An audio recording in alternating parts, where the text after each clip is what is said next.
All right, so look, I keep hearing people talking about we need to prepare, get canned goods, get a power generator, stock up on water. And I get it. That's what seems like the smart thing to do when the world is falling apart.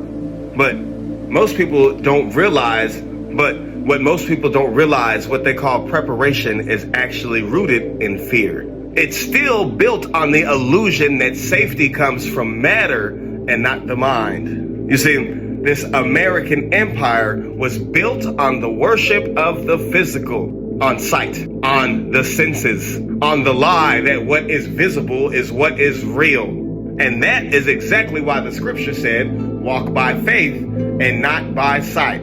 That's not religion. That's the law of consciousness. That was metaphysics spoken in parable form. Sight means living through the five senses. It means trusting only what you can count, what you can touch, what you can measure. But the problem is that sight only shows you what has already happened. It's delayed truth.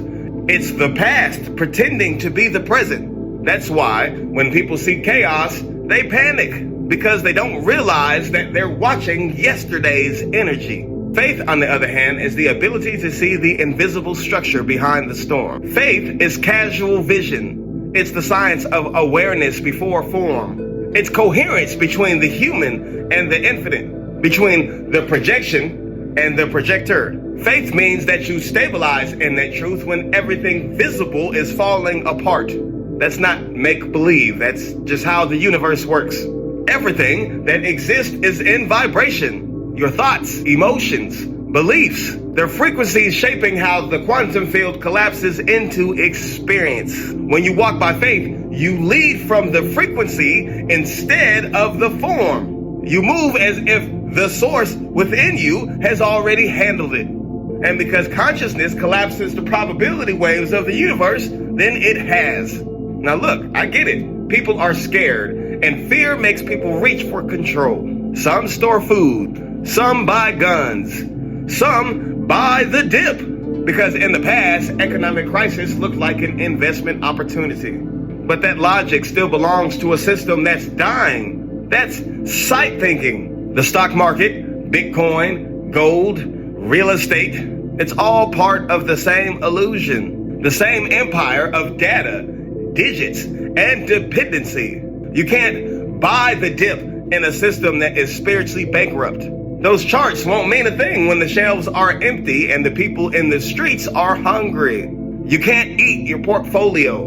You can't plug your generator into the void. And this is the moment where the universe asks, do you really believe what you're saying? Do you really believe that consciousness creates reality? Do you really believe that the universe is mental? Do you believe that the source within you is stronger than the system outside of you?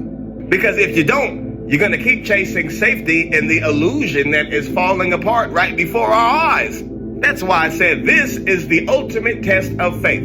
Faith isn't believing when things look good. Faith is knowing when nothing looks good. Faith is holding the resonance when the evidence disappears. Faith is remembering that this world is the junkyard of ideas, a reflection of the collective vibration, not the source of it. And when you start walking by faith, then you see it. You see that the storm is mental. You see that what looks like collapse is actually correction. You see that empire falls so that consciousness can rise. Look at the story of Jesus, not as religion, but as a metaphysical truth. He's in the storm, calm. He's in the wilderness, surrounded by hunger, calm. He doesn't hoard, he harmonizes. He doesn't store bread, he multiplies it. He doesn't prepare through panic, he aligns through presence. He knew that matter obeyed the mind. And that is what walking by faith looks like. And that is what this moment is asking from all of us. Not to ignore the world, but to see it for exactly what it is. An echo, a reflection, a field of energy responding to consciousness. And you don't survive it by fighting the reflection. You survive it by correcting the vibration. So go ahead and prepare if you feel led to. And honestly, it's not a bad idea to have at least some level of preparation. But the point is to understand that The canned goods run out. The generators will break. The markets will crash. Money will lose its meaning. And when all that happens, when your paycheck doesn't hit, when the lights go out, when the Wi-Fi goes off, when the shelves go bare and your investments vanish into thin air, then you'll have to decide, what are you walking by? Because everybody says that they have faith until faith is the only thing that you have left. And that's when you'll find out who's been living by sight and who's been living by the source. The ones walking by sight will panic. They'll curse the darkness. They'll cling to the broken system, still trying to make this illusion work. But the ones walking by faith will move like water. They'll be guided. They'll find what they need exactly when they need it. Not through magic, but through resonance. Because when you align with the infinite aligns with you. So no, safety isn't in the storage. Safety isn't in savings. Safety isn't in buying the dip. Safety is in frequency. Safety is the realization that what is collapsing is not the world.